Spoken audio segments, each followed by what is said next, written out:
జగన్ వైపు నుంచి ఒక 6 క్వశ్చన్స్ వచ్చినాయి.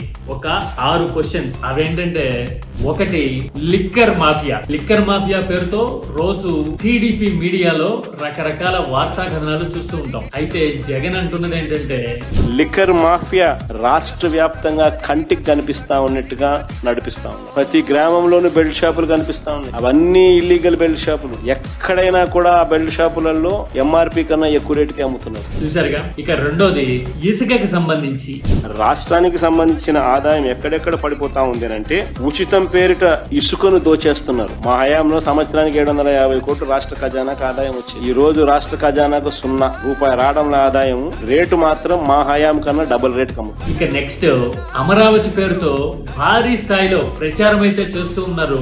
అయితే నిర్మాణాల ఖర్చు ఎందుకని ఆ స్థాయిలో ఉంది?